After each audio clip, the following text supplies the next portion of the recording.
para poder tener este tiempo de meditación en la palabra del Señor.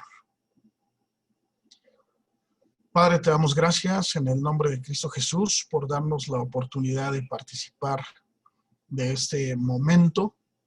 Hemos alabado tu nombre, hemos, Señor, declarado con nuestras alabanzas que deseamos que llene, Señor, más y más cada corazón, a cada creyente, a cada iglesia, a cada familia de tu presencia. Por supuesto, Señor, que queremos andar contigo, queremos que nos des la fe suficiente para poder andar contigo, para poder vivir contigo y si es necesario, Señor, también poder morir contigo. Gracias por la solicitud del Ministerio de Alabanza y gracias, Señor, por quienes están siguiendo esta transmisión que va más allá de nuestras fronteras y que tu pueblo, Señor, pueda recibir tu palabra en esta hermosa tarde. Que tu Espíritu nos guíe. Estamos en tus manos, oh Señor, sosténnos para la gloria de tu nombre y bendición de tu pueblo en el nombre de Cristo Jesús. Amén. Bien, hermanos, hoy vamos a tener una enseñanza que se titula así: Somos morada de Dios. Somos morada de Dios. Y el texto que tomé como texto base para esta enseñanza está en Efesios capítulo 2, verso 22, que a propósito es una carta muy espiritual. Desde el principio inicia con una exhortación y una alabanza de cómo Dios nos ha predestinado desde antes de la fundación del mundo. Pero ahorita está enfocada esta exhortación, esta palabra en este texto de Efesios 2:22. En quien vosotros, hablando de Jesús, también sois juntamente edificados para morada de Dios en el Espíritu. Amén. Y bueno, sin duda alguna que pudiéramos tener muchas enseñanzas acerca de esta palabra que acabamos de leer como referencia. Hablemos entonces de que el creyente es morada de Dios en el Espíritu. Para construir un edificio existen diferentes requisitos, una serie de requisitos que se deben de cumplir. Por ejemplo, saber qué tipo de construcción será, si será una construcción residencial, si será comercial, si será industrial, etcétera. También se procede a hacer la elaboración de un plano. Se contrata un ingeniero, se contrata un arquitecto, gente que tiene relación con la construcción y que en ese plano se especifiquen los espacios que serán propios para esa construcción, donde se ubicará la energía eléctrica, focos, contactos, apagadores, las pastillas, el cableado, etcétera, dónde van a ir las tuberías, si lleva de agua, si lleva de gas, ventilación, aire acondicionado, la iluminación, incluso también qué tipo de fachada va a tener, los acabados, y se debe considerar también los tipos de materiales, por ejemplo, el concreto, los plafones, yeso, varilla, grava, arena, pintura, etcétera, para que con base en esta información se pueda hacer un cálculo de los costos y se tenga ya un presupuesto. Y una vez que se tienen reunidos estos requisitos, se consigue entonces la maquinaria, los materiales, los permisos y también el personal humano que va a realizar esta obra. Estoy hablando de una construcción natural o de una obra física, pero lo mismo sucede, hermanos, en el ambiente espiritual, en el ámbito espiritual, porque he de decirles que la vida cristiana es también una edificación. y el creyente es un edificio de Dios, es un edificio espiritual, es la morada de Dios. Así que para que podamos nosotros llegar a esta hermosa conclusión que acabo de mencionar, es bueno que hagamos también un recuento de la morada de Dios a lo largo de la historia de su pueblo. Si usted estuvo en nuestra reunión local de las 12:30 de este día, verá que hay una similitud impresionante con el mensaje que nos compartió el ministro Neftalí Pascasio desde Chihuahua. Pero vale la pena retomarlo, incluso para los que recibimos esa palabra, como para también los que la están recibiendo por primera vez y que la han de recibir después, ya que este mensaje queda grabado. Quiero decirles que en el Antiguo Testamento existió algo que se llamó el tabernáculo. Y Dios pidió a Moisés que se le construyera un tabernáculo en el desierto. El pueblo de Israel salió de la esclavitud de Egipto y cuando ellos van en su peregrinaje hacia Canaán, la tierra prometida, Dios le ordena a Moisés que le construya un tabernáculo. Eso es lo que nosotros leemos en el libro del Éxodo. Y él convoca a todo el pueblo para que participen todos de esta construcción, de esta edificación. Y lo que nosotros miramos es que hay una realidad que el Señor mostró a lo largo de esta peregrinación, que era precisamente que Él quería habitar en medio de su pueblo.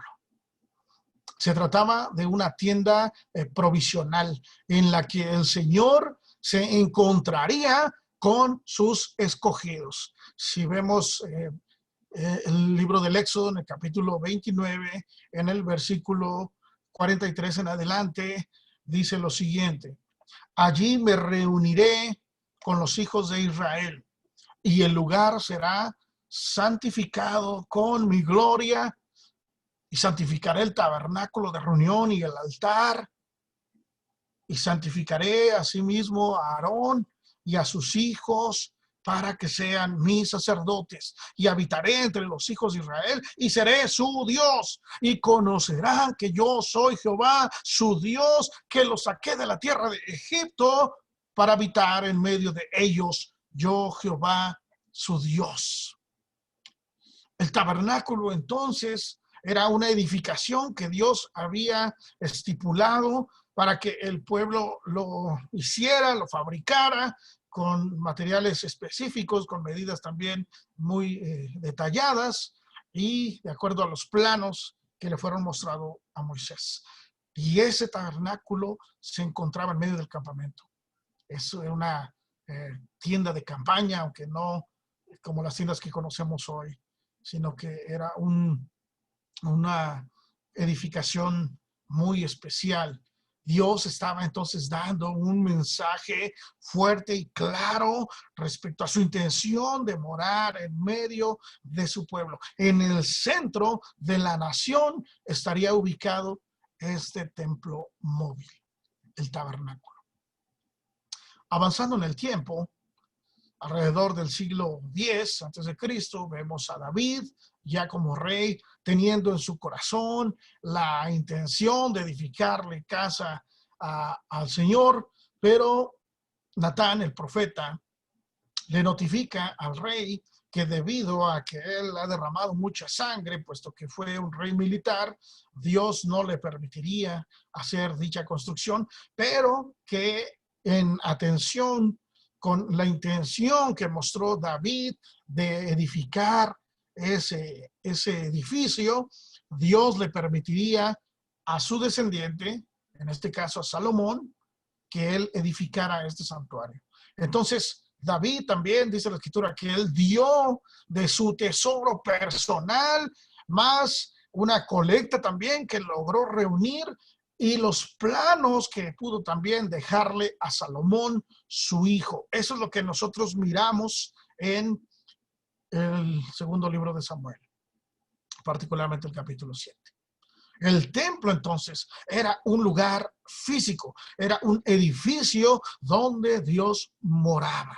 Y en la escritura leemos que la edificación del templo de Salomón tardó 7 años, según el primer libro de los Reyes, capítulo 6. El diseño del templo fue un diseño divino. Los planos fueron dados por Dios al rey David y a su vez David se los dio a su sucesor en el trono, su hijo Salomón. Y todo el pueblo, también como fue en el tabernáculo, todo el pueblo ofrendó para lograr tan imponente edificación, según leemos en primer libro de las Crónicas, capítulo 28. Ahí se narra quiénes fueron los que trabajaron en la construcción del santuario y cómo lo hicieron. Sin duda alguna, fue una obra de gran magnitud y de tremenda belleza. Los materiales más preciosos se utilizaron para su edificación. Sin duda, hermanos, una maravilla en su tiempo, algo hermoso, algo que fuera fastuoso, impresionante, para tener ahí la presencia del Señor. Y a su alrededor, bueno, se estableció toda una liturgia, una forma de desarrollar el culto con cantores, con músicos, con los sacerdotes, en fin. Este templo pertenece al antiguo pacto. De hecho, la historia nos dice que alrededor del año 587 a.C., este hermoso templo fue destruido por Nabucodonosor. Después del cautiverio babilónico, Zorobabel lo reedificó en tiempos de Esdras, Nehemías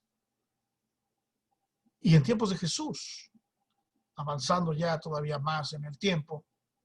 Este templo tuvo también una remodelación, una ampliación que fue llevada a cabo por Herodes, pero este templo fue también al final arrasado en el año 70 de nuestra era por el general romano Tito, hijo del emperador Vespasiano. Esto es historia, pero es importante tenerlo como un antecedente. Ahora bien, hermanos, estos templos fueron destruidos, fueron reducidos a escombros. Hoy solo queda lo que se conoce como el Muro de los Lamentos en Jerusalén, que no era propiamente un muro del templo, sino más bien era parte del relleno para nivelar, pues ese espacio actualmente está desértico y solamente está ahí al centro la mezquita de los musulmanes. Ahora bien, eso ya quedó en el pasado. Eso ya es historia.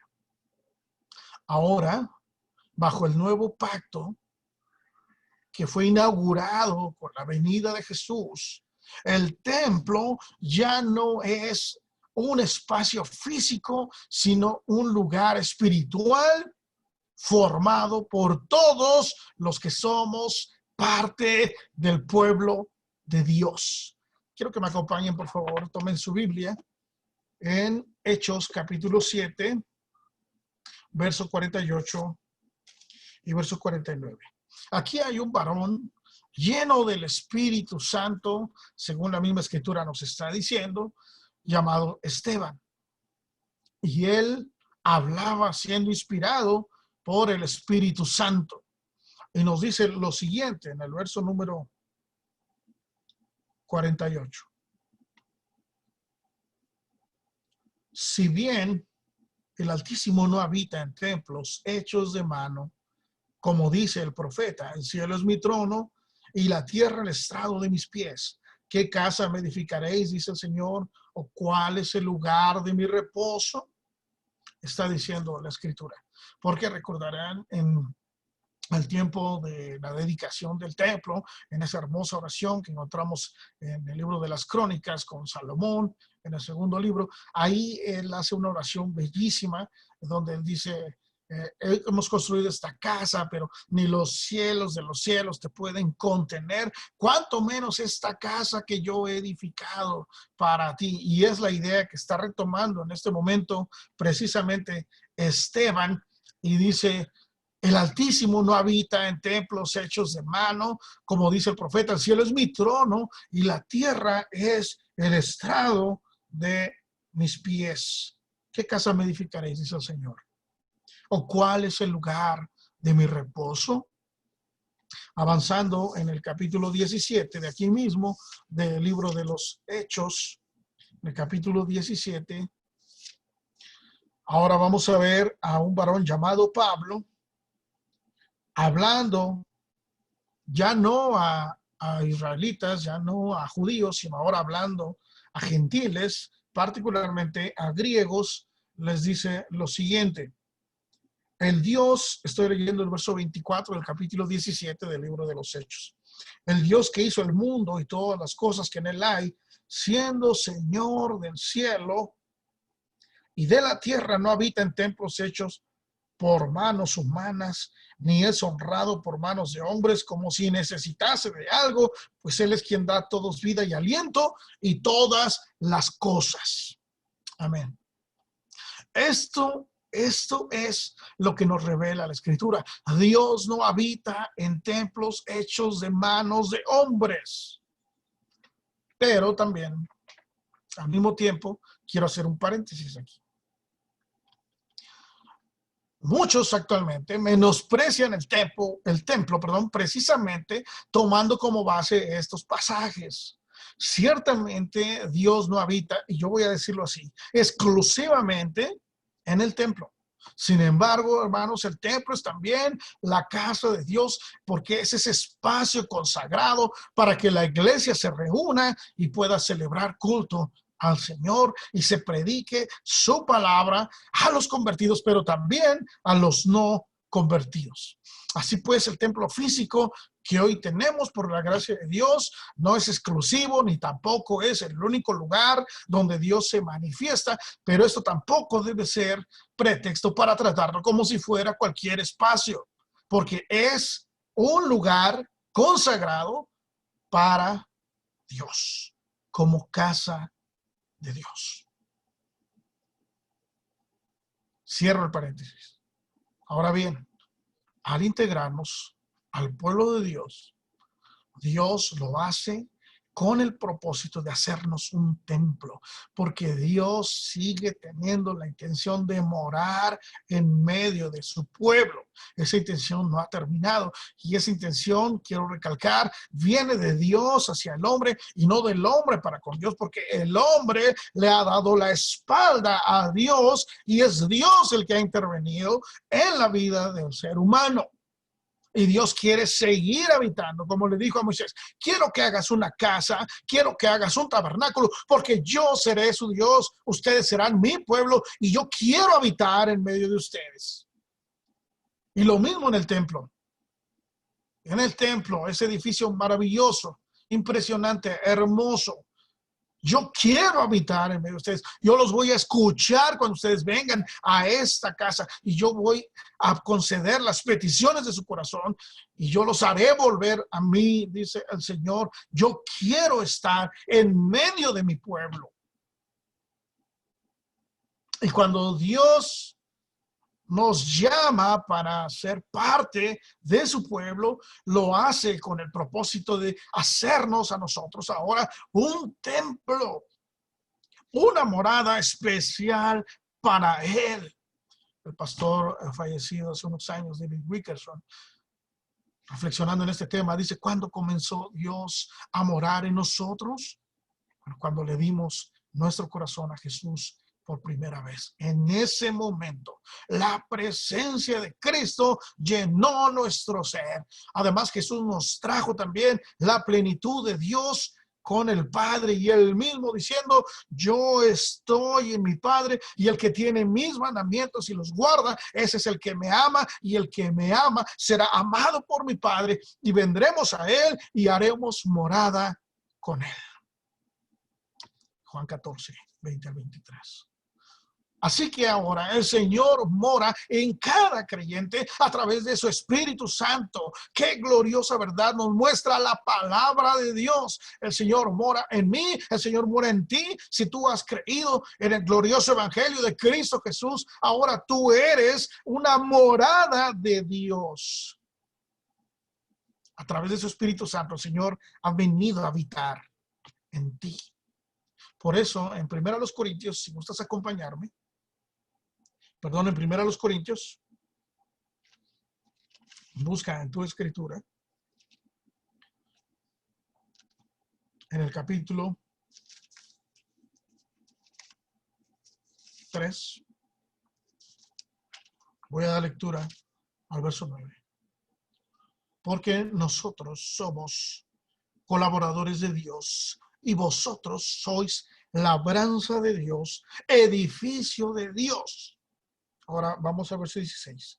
¿No sabéis que sois templo de Dios y que el Espíritu de Dios mora en vosotros? Yo quiero que subrayes la palabra mora, porque morar, así como tabernáculo significa tienda, donde se hace morada, tienda para habitar, así también esta palabra que utiliza Pablo da la misma idea de habitar, no de visita, no de paso, no como una especie de cuarto de alquiler donde si yo lo necesito lo ocupo, si no lo necesito no lo ocupo, o bien lo ocupo un tiempo y cuando yo ya esté fastidiado o me quede sin recursos, lo tengo que desalojar. No, lo que dice Pablo es que no saben que ustedes son templo de Dios y que el Espíritu de Dios mora en vosotros. Verso 17. Si alguno destruyere el templo de Dios, Dios lo destruirá a él, porque el templo de Dios, el cual sois vosotros, santo es. Si tienes a alguien a tu lado, si tu familia está a tu lado, si hay algún hermano a tu lado, voltea con él y dile, eres templo de Dios. Eres templo de Dios. Si tú has creído en Cristo, el Señor mora en ti, el Señor mora en ti, el Señor mora en mí, en cada uno de nosotros, hermanos. Eso es lo que la Escritura nos está revelando. Ahora quiero que avances al capítulo 6 de aquí mismo y ve conmigo ahora el verso 16. ¿O no sabéis? El verso 19, perdón. ¿O ignoráis que vuestro cuerpo es templo del Espíritu Santo, el cual está en vosotros, el cual tenéis de Dios y que no sois vuestros? Porque habéis sido comprados por precio. Glorificad pues a Dios en vuestro cuerpo y en vuestro espíritu, los cuales son de Dios. Por esa razón,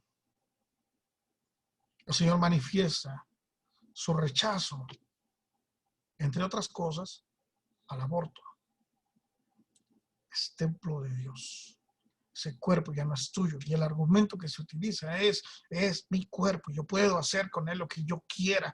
Quizás personas cegadas por el enemigo puedan opinar eso. No personas que han recibido la luz del evangelio, aquellos a quienes se les ha quitado la venda de los ojos para que la luz del evangelio les resplandezca en su interior. Su cuerpo y el espíritu no son vuestros, son de Dios. Si alguien destruye eso, Dios lo destruirá a él. Estos versículos entonces nos dicen que el creyente en Cristo Jesús tiene el Espíritu Santo viviendo en él. Repito, cuando una persona acepta a Cristo como su Salvador personal, el Espíritu Santo le da al creyente la vida de Dios, la vida eterna, la cual ahora es su nueva naturaleza. De cierto te digo, le dijo Jesús a Nicodemo, si no naces de nuevo del agua del Espíritu, no puedes ver ni puedes entrar en el reino de los cielos. Entonces, cuando la persona recibe el gen divino, tiene ahora una nueva naturaleza, es nacido de Dios y ahora le pertenece a Dios y el Espíritu Santo viene a ser morada en él. Cada creyente que vive en el Evangelio es un templo de Dios. ¿Cómo está entonces construido nuestro templo personal? Sería una pregunta a responder en estos momentos. Hablemos acerca de este templo que somos usted y yo como hijos de Dios. Sabemos que Dios es un Dios perfecto y es un Dios completo. Por lo tanto, Él no desea un templo hecho a medias. Recuerde a Jesús hablando acerca del costo del discipulado. Dice, es como una persona que quiere construir una torre. Y antes de construir la torre, primero se pone a echar cálculos, a hacer cuentas para ver si tiene con qué sacar adelante eso. Y si esto es así, dice Jesús, poder terminar y no que se quede a medias y que sea la burla de todos. El hazme reír del pueblo. No, está diciendo la Escritura que más bien necesitamos tener un templo que no esté a medias, sino que Dios quiere ser glorificado por medio de un templo que esté bien formado, bien construido, bien edificado. Y Dios, hermanos, quiere un templo como Él es. ¿Cómo sucede esto? Necesitamos reconocer que cada uno de nosotros, o yo en particular, soy corresponsable de la edificación de este templo. Vamos a ver cómo está construido este edificio espiritual del cual yo me estoy refiriendo en estos momentos. Lo primero para hacer una construcción es que tenga una buena cimentación. Entre más alto el edificio, más profundo debe ser el cimiento. Seguramente tú conoces la torre latinoamericana. Esta torre latinoamericana, si no la has visto físicamente, sí la has visto seguramente a través de fotografías o a través de televisión o internet.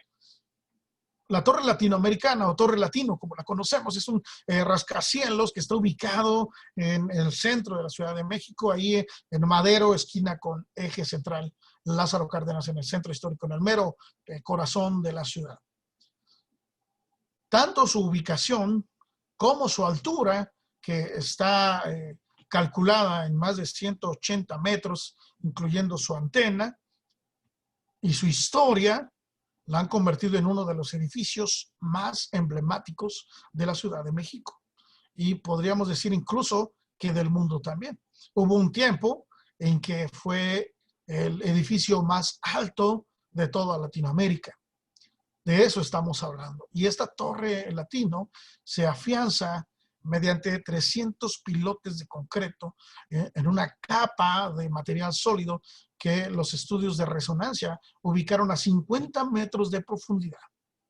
Y esto hace que el edificio flote por un sistema de inyección de agua que equilibra sus movimientos ante irregularidades tectónicas. ¿Qué significa eso en términos coloquiales? Bueno, que tiene un cimiento bastante profundo y que su sistema hace que pueda mantenerse en equilibrio, aún estando en México y en el centro, que es un terreno muy inestable, porque era lago. Conocemos esta parte de la historia de nuestro país y de la capital en particular, y los movimientos sísmicos, como dijo un experto de la UNAM, vivimos en un lugar que es 100% sismológico. Hay demasiados sismos. Se dice que hay de 4 a 10 diarios. Imagínense lo que eso significa. Y el de 1985, que si eres del 80 para acá, pues lo sufriste, por supuesto, y más atrás incluso, está un registro bastante alto de 8.1 grados en la escala de Richter, que es la que se usa para medir los movimientos sísmicos, y ese fue terrible, terrible, dejó una devastación bastante considerable, muchas muertes y mucha destrucción, y muchos damnificados que se quedaron sin vivienda. Y lo resistió la Torre Latino, lo resistió, y eso ha permitido desde que se construyó, por la forma en cómo lo hicieron, el terreno en el cual se hizo, para que se tomara como base para edificios en el mundo que tenían situaciones similares a México. A 64 años de su construcción, la tenemos tan fuerte como el día que se inauguró. He dicho, y lo reitero una vez más, que entre más profundo el cimiento, entre mejor esté la base, mejor soportará toda la construcción que se haga encima. ¿Cuál es la base de la edificación del cristiano? Quiero que veas Isaías 18:26.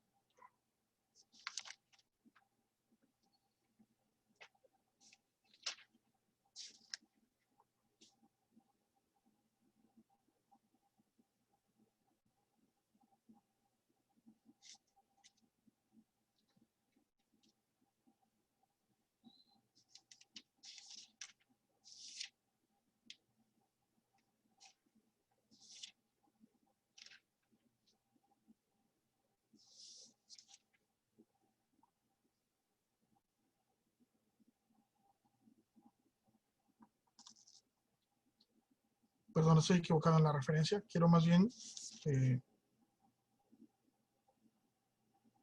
vamos a este capítulo 28. Yo había dicho 18. Ofrezco una disculpa. Es el capítulo 28, versículo número 16. 28:16. Corrijo la cita. Por tanto, Jehová, Señor, dice así: he aquí que yo he puesto en Sión por fundamento una piedra probada, angular, preciosa, de cimiento estable. El que creyere no se apresure. Ahora bien, está hablando, es una profecía mesiánica. Isaías, siendo inspirado divinamente, está hablando acerca de Cristo Jesús, porque en Hechos capítulo 4, verso 11, cuando se hace la aplicación de este pasaje, están diciendo ahora los apóstoles en el capítulo 4 del libro de los Hechos, confirmando así esta palabra que fue dada muchos siglos antes de Cristo. El apóstol Pedro dice: este Jesús, 4:11 de Hechos, este Jesús es la piedra reprobada por vosotros los edificadores, la cual ha venido a ser cabeza del ángulo. Efesios 2:20, avanza un poco más y vas a ver el mismo concepto ahora manejado por el apóstol Pablo. Efesios 2:20. Edificado sobre el fundamento de los apóstoles y profetas, siendo la principal piedra del ángulo Jesucristo mismo. ¿Qué nos está diciendo la Escritura entonces? En primer lugar, debemos hablar de Cristo. Cristo como el fundamento, Cristo como la piedra angular que le da origen y sustento a toda la construcción espiritual.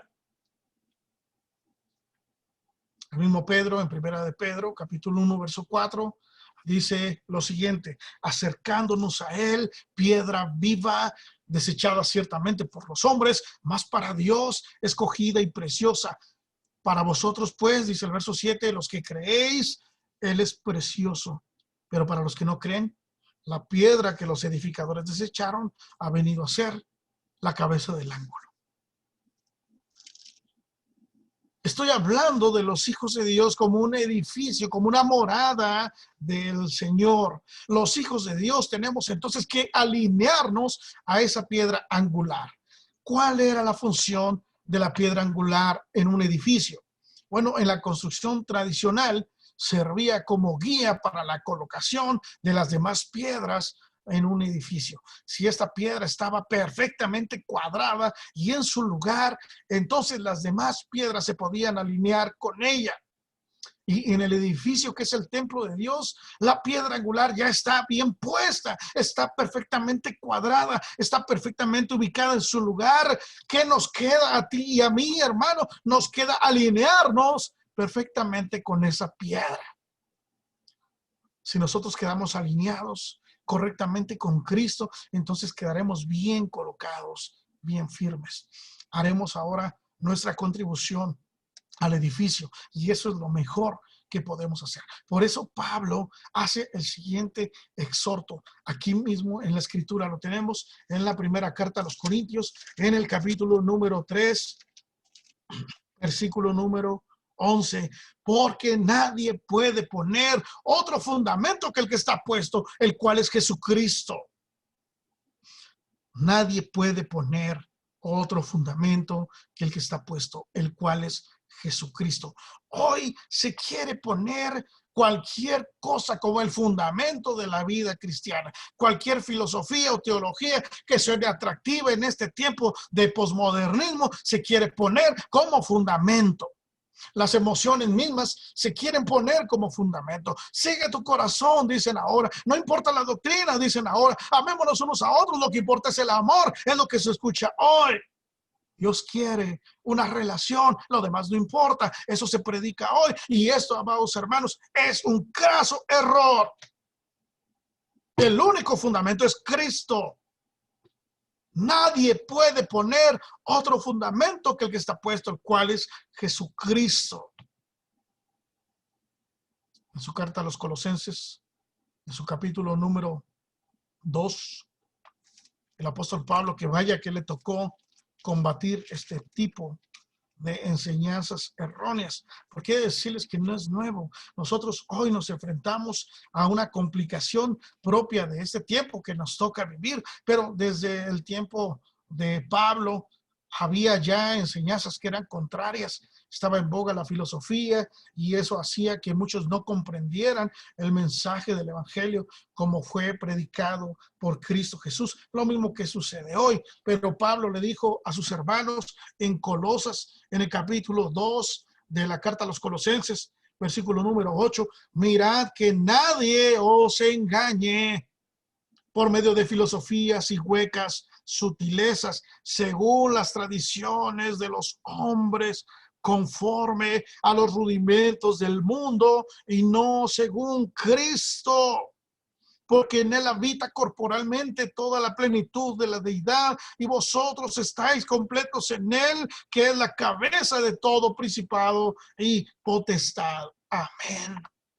Si alguien predica algo distinto, si alguien predica un evangelio distinto, le dijo Pablo a los Gálatas, no que haya otro, sino que alguien lo distorsione y predique un evangelio que sea diferente al que yo les he predicado, sea un ángel del cielo, sea yo mismo, sea alguien más, el título que tenga, no importa quién sea, no importa el currículum que tenga, no importa de qué escuela haya estudiado, el tal sea maldito, dice Pablo. Gálatas 1, 8 y 9. Sea anatema. Si crees con sinceridad una mentira, dijo Spurgeon, sufrirás las consecuencias. No solo debes ser sincero, debes estar en lo correcto. No estoy diciendo que este asunto no sea creíble para ellos, los que piensan así. Lo creen y lo creen con todo su corazón. No se trata solamente de ser sincero, se trata también de estar en lo correcto. Solo Jesús es el cimiento del templo del creyente. Nadie puede poner otro fundamento que el que está puesto, Cristo. Si no es así, tropezarán con Cristo. Así dijo la escritura en los textos que leímos hace un momento, tanto en Isaías como en Hechos, como el apóstol Pedro. La piedra que ustedes desechan, esa piedra será su tropezadero. Dura cosa le dijo Jesús a Pablo cuando era Saulo todavía y estaba camino a Damasco, y le dijo, yo soy Jesús al que tú persigues. Dura cosa te es dar golpes contra el aguijón, estar pateando, tú mismo te estás lastimando, te estás tropezando tú mismo. No, hermanos, los hijos de Dios tenemos que alinearnos a esa piedra angular, ese cimiento que ya está puesto. Ahora bien, un buen edificio también necesita tener buenas columnas, buenas traves, buenos soportes. Y aquí nos referimos a los profetas y apóstoles, como la misma Biblia nos dice en el capítulo 2, verso 20 de Efesios, que fue, por cierto, el texto, textos de nuestra base, Efesios, capítulo 2, verso 20. Edificado sobre el fundamento de los apóstoles y profetas. Ahora, mira conmigo Gálatas, por favor, en la carta anterior, el capítulo 2, el versículo número 9. Gálatas 2:9. Y reconociendo la gracia que me había sido dada, Jacobo, Cefas y Juan, que eran considerados como columnas, nos dieron a mí y a Bernabé la diestra señal de compañerismo para que nosotros fuésemos a los gentiles y ellos a la circuncisión. Quiero que notes cómo describe Pablo a aquellos que anduvieron con Cristo, que era su círculo más cercano. Jacobo, Cefas y Juan, y el pueblo de Dios. Los creyentes en ese tiempo los reconocían como columnas, como soportes de ese edificio espiritual al cual me estoy refiriendo en estos momentos. Ahora regresa a Corintios y en el capítulo 3, versículo número 10, dice: conforme a la gracia de Dios que me ha sido dada, yo como perito arquitecto puse el fundamento y otro edifica encima. Pero cada uno de ustedes mire cómo sobreedifica. Es decir, entonces, tenemos que fundamentarnos sobre la revelación de Dios. Estos hombres a los cuales nos hemos referido, que la Biblia nos da estos ejemplos, estos hombres fueron elegidos por Dios para recibir y grabar su revelación para nosotros. En la Biblia encontramos lo que tenemos que saber para construir bien nuestras vidas. Si no queremos conocer y vivir las enseñanzas de la Biblia, entonces estamos escogiendo otro fundamento que no será para nada firme. Y esto quiere decir que la iglesia no se funda sobre ideas modernas o sobre filosofías humanas. No, no y no. Insisto, la iglesia se funda sobre la herencia espiritual que nos han dejado los hombres a los que Dios llamó antes de nosotros. A ese respecto, mira conmigo lo que dice Pedro. En su segunda carta, capítulo 1, verso 19.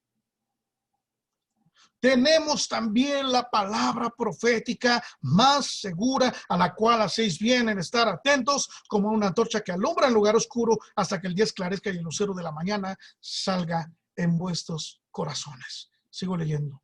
Entendiendo primero esto, que ninguna profecía de la Escritura es de interpretación privada, porque nunca la profecía fue traída por voluntad humana, sino que los santos hombres de Dios hablaron siendo inspirados por el Espíritu Santo. Amén. Y hoy se ha menospreciado también en mucho las Escrituras y se ha sustituido por mensajes de autoayuda y mensajes que hablen a las emociones, que hagan sentir bien a las personas. Y esto explica el por qué muchas congregaciones le dan un énfasis primario a la alabanza por encima del estudio y escudriñamiento de la Escritura. Y tienen entonces una hora y media de alabanza, 10, 15, 20 minutos de reflexión bíblica, porque la gente se aburre.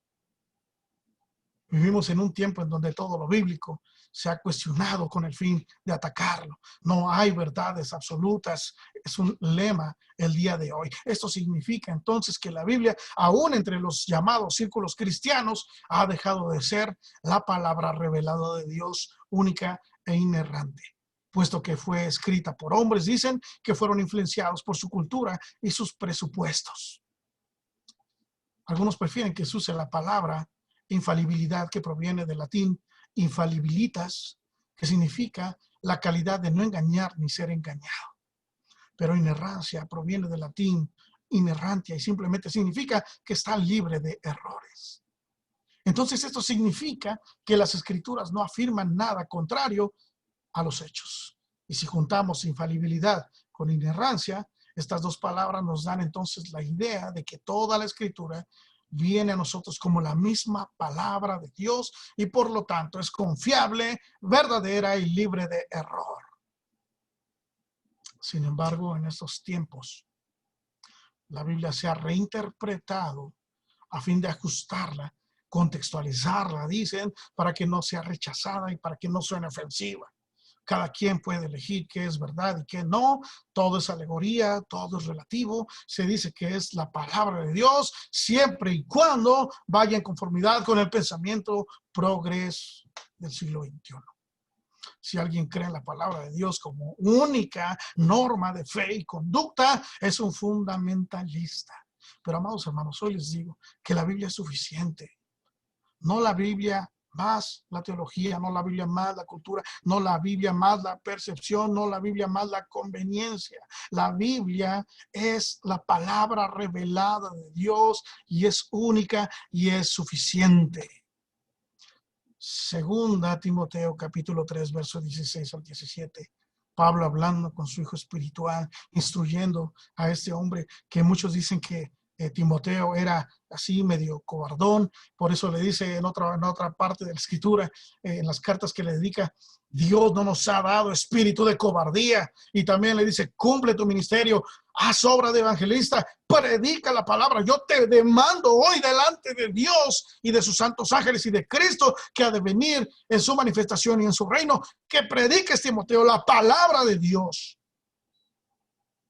Exhorta, redarguye, predica a tiempo y fuera de tiempo. Llegará el momento en que no te van a querer oír, pero tú predica. Se van a amontonar sus propios maestros, pero tú predica. Te escuchen o no te escuchen. Tú predica, que prediques que la palabra de Dios. Por eso dice 2 Timoteo capítulo 3, 16 y 17, toda la escritura es inspirada por Dios y es útil para enseñar, para redarguir, para corregir, para instruir en justicia, a fin de que el hombre de Dios sea perfecto, pleno, enteramente preparado para toda buena obra. Quiero que subrayes toda la escritura, no porciones de la escritura, no lo que a mí me conviene, no lo que suene bien. Toda la escritura es inspirada por Dios. Nunca la profecía fue traída por voluntad humana, dijo Pedro. Los santos hombres de Dios hablaron siendo inspirados divinamente. ¿Qué fue entonces lo que los apóstoles nos legaron a nosotros para la construcción de este edificio espiritual? Las enseñanzas de Jesús. Ellos no hablaron nada que no fuera la enseñanza de Jesús. Hoy encuentro en algunos círculos personas que dicen, bueno, eso según la teología paulina, eso según la teología de Pedro, eso según la teología lucana, y palabras así rimbombantes. Son las palabras de Cristo. Toda la escritura es inspirada divinamente. Por esa razón es precisamente lo que Jesús les dijo, que conocemos como parte de la gran comisión. Enséñenles que guarden todas las cosas que yo les he mandado. ¿Y qué fue lo que hicieron? Bueno, lee el libro de los Hechos, capítulo 2, capítulo 4. Perseveraban en la doctrina de los apóstoles. No en sus inventos, no en sus cuentos, no en lo que ellos pensaban, en la doctrina de los apóstoles, que es lo que Jesús les enseñó a ellos. Y así se ha venido transmitiendo de generación en generación. Por eso Pablo le dice a Timoteo en su segunda carta, capítulo 3, versos 14 y 15, persiste en lo que has aprendido y te persuadiste sabiendo de quién has aprendido. Y tú, en particular, Timoteo, desde la niñez has sabido las sagradas escrituras. Y esas te pueden hacer sabio para la salvación por la fe que es en Cristo Jesús. El pecado sigue siendo pecado aun y cuando esto sea ofensivo a los oyentes. Agradó a Dios salvar al mundo por la locura de la predicación. ¿Cuál es la meta de Dios al constituirnos como templo suyo, como morada suya? Bueno, dice Efesios 2, por favor ve conmigo.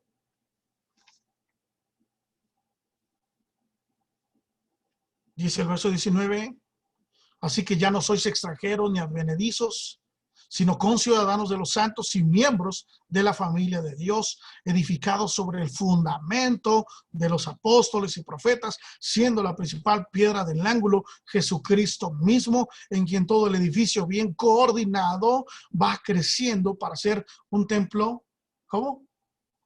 Santo en el Señor, en quien vosotros también sois juntamente edificados para morada de Dios en el Espíritu. Primera de Pedro, capítulo 1.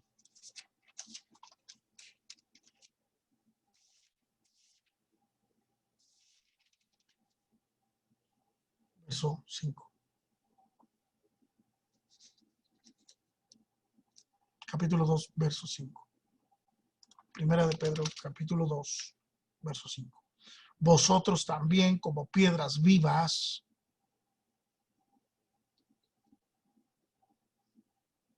sed edificados como casa espiritual y sacerdocio santo, para ofrecer sacrificios espirituales aceptables a Dios por medio de Jesucristo. En el verso anterior se refirió a Jesús como una piedra viva que fue realmente desechada por los hombres, pero para Dios fue escogida y fue preciosa. Ahora dice Pedro, ustedes también son piedras vivas. ¿Con qué propósito? Que sean santos. Que sean santos. Vivir en santidad. Para ser la morada de Dios, para conocer su presencia en nuestra vida por medio de su Espíritu, significa entonces que haremos todo lo posible para evitar esta contaminación. Y cuando la vemos en nuestra vida, arrepentirnos y confesarnos inmediatamente. Nuestra oración deberá ser como la de David: examíname, Señor, examíname, ve si hay en mí algo, líbrame aún de mis pecados que para mí son ocultos, que no salen a la luz de una manera franca, clara, visible. Aún de eso, líbrame, Señor. Y si hacemos eso, entonces podemos seguir siendo edificados y así también conoceremos más y más acerca de Dios y su presencia a través de su Espíritu. Es imposible que nosotros digamos que vivimos en la verdad de Dios, en la presencia de Dios, cuando estamos todavía viviendo con pecado en nuestras vidas. Y no me refiero al pecado ocasional que yo cometo, que tú cometes, sino me refiero al que practica el pecado, como bien hizo la aclaración Juan en su primera carta. El que practica el pecado es del diablo, porque ahora el creyente tiene una nueva naturaleza. Ciertamente peca, pero inmediatamente se arrepiente, el Espíritu lo redarguye, pide perdón a Dios, restaura la comunión, sigue edificando el templo personal. Y es necesario entonces ahora para nosotros presentarnos como un sacrificio vivo, santo, agradable a Dios. Pablo se lo dijo a los romanos en el capítulo 12. Así que, hermanos, os ruego por las misericordias de Dios que presentéis vuestros cuerpos en sacrificio vivo, santo, agradable a Dios. Ese es vuestro culto racional. No se conformen a este siglo, sino transformaos por medio de la renovación de vuestro entendimiento para que comprobéis cuál sea la buena voluntad de Dios, agradable y perfecta. No se amolden, no se acomoden. La tentación de volverse más y más como dicta el presente es muy fuerte, pero Pablo dice: no se acomoden al mundo, no se conformen a este siglo, no se hagan al molde de este siglo, sino más bien transformen sus pensamientos, su entendimiento. Pidan al Señor sabiduría, dice Santiago. Si alguno está falto de sabiduría, pídela a Dios y Él se las dará abundantemente sin reproche alguno. Por eso, yendo ya a la parte final de este mensaje, yo te pregunto, ¿cómo estás edificando tú esa morada? Mi propósito en esta hora es reflexionar en lo que involucra ser morada de Dios. El propósito de Dios es hacer un templo santo, agradable, presentarte tú, presentarme yo delante de Él en santidad.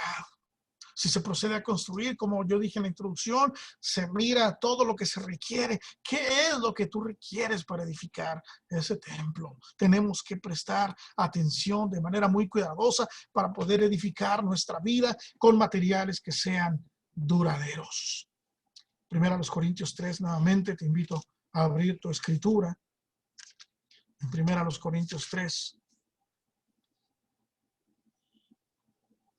dice el verso 10, conforme a la gracia de Dios que me ha sido dada, yo como perito arquitecto puse el fundamento. El fundamento es Cristo. Y otro edifica encima, pero cada uno mire cómo sobre edifica, porque nadie puede poner otro fundamento que el que está puesto, el cual es Jesucristo. Y sobre este fundamento alguno edificare oro, plata, piedras preciosas, madera, heno, hojarasca, la obra de cada uno se hará manifiesta, porque el día la declarará, pues por el fuego será revelada, y la obra de cada uno, cual sea, el fuego la probará. Si permaneciere la obra de alguno que sobreedificó, recibirá recompensa. Si la obra de alguno se quemare, él sufrirá pérdida, si bien él mismo será salvo, aunque así como por fuego. No estamos diciendo que se pierda la salvación. Estamos diciendo de qué manera estamos edificando nosotros esa morada espiritual. Pablo estaba consciente de que el trabajo que él estaba realizando para fundar iglesias, para compartir el evangelio, era importantísimo.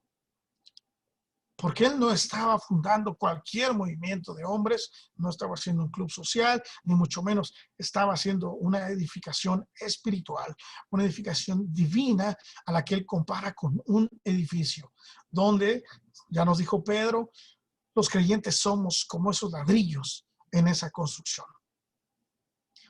Si consideramos entonces, hermanos, la obra que realizamos como una obra de suma importancia, la de edificar una casa espiritual, la de edificar el cuerpo de Cristo en lo colectivo, como también en lo personal, nos está diciendo Pablo, pongan atención, cómo están sobreedificando.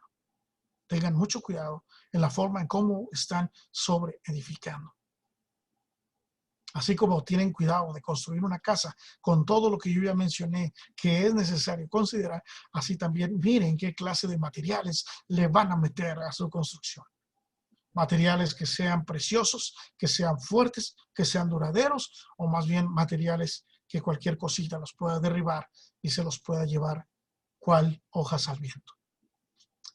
En conclusión, yo quiero decirte, hemos analizado que no se puede poner otro fundamento que no sea Cristo. Él es el cimiento en donde descansa toda la obra, que somos ahora por su gracia morada de Dios a través de su Espíritu Santo que ha venido a nosotros, y que si ese cimiento está fuerte, si nosotros estamos siendo arraigados en él, sobreedificados en él, podremos resistir. Y que la escritura de Dios es nuestra guía siendo revelada por su Espíritu Santo. Y te quiero poner esta reflexión final basada en la palabra. ¿No sabéis que sois templo de Dios? Que el Espíritu de Dios mora en vosotros. Y que si alguno destruye el templo de Dios, Dios lo destruirá a él. Porque el templo de Dios, el cual sois vosotros, santo es. ¿Cómo estás cuidando tu templo? ¿Cómo estoy yo cuidando mi templo? Mis ojos, mis oídos, mis pensamientos, mis acciones, mi sentir, lo que creo, lo que pienso, lo que siento. Que Dios nos ayude a ser un templo que sea deseable para Él y que podamos en verdad ofrecernos como un sacrificio vivo, santo y agradable a Dios. Somos morada de Dios. Que Dios los bendiga, bendiga su palabra. Amén. Quiero ahora pedir la intervención de nuestros hermanos de alabanza para que puedan entonar un canto, y si alguno de ustedes tuviera alguna petición, alguna acción de gracias, pueda ponerla en el chat de Facebook para poder ser considerado. Adelante. Dios los bendiga, muchachos.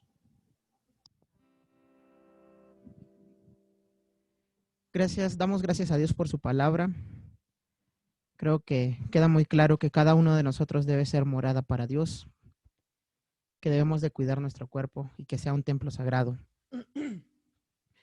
Dice Primera de Reyes, capítulo 8, versículo 13.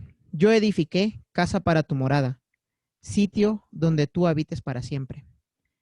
Quiero que nos acompañen a entonar esta alabanza Se llama La Casa, es del año 1987. No sé si los hermanos la conozcan, pero más que la canción, vean la letra y lo que dice, porque debemos ser morada para Dios.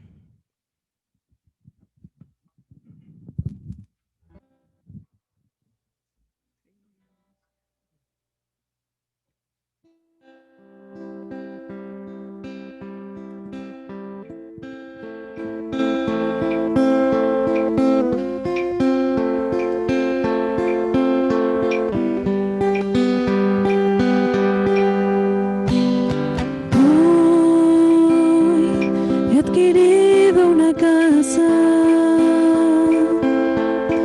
que necesita reparación.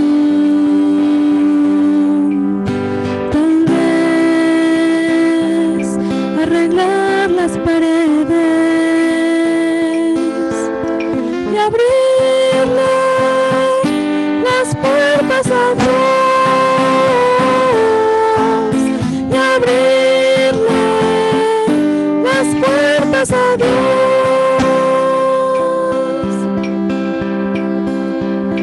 La casa estaba destruida por la maldad y el pecado. La casa abandonada estaba,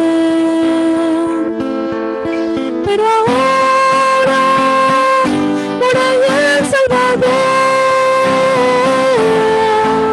y ahora por ahí el Salvador.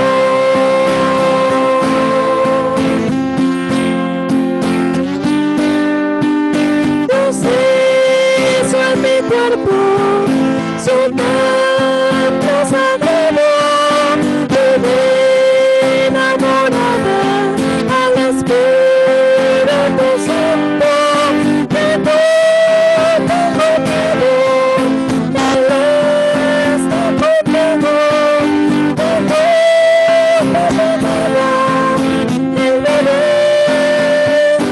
en mi corazón. Y ahora por ahí el Salvador.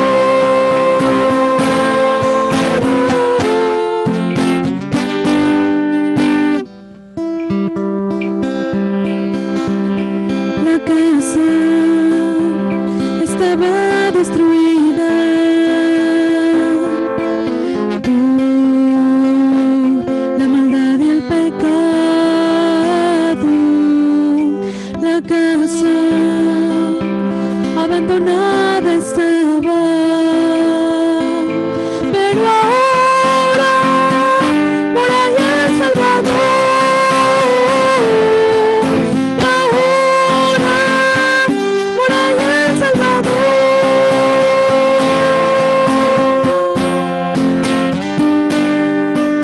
Dios hizo en mi cuerpo su templo sagrado, viví enamorada al Espíritu Santo, ya no tengo miedo, Él está conmigo, ya no tengo miedo, Él vive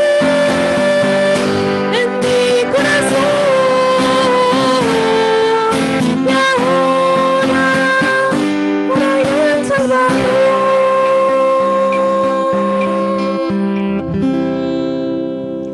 Gloria a Dios, hermanos. Amén.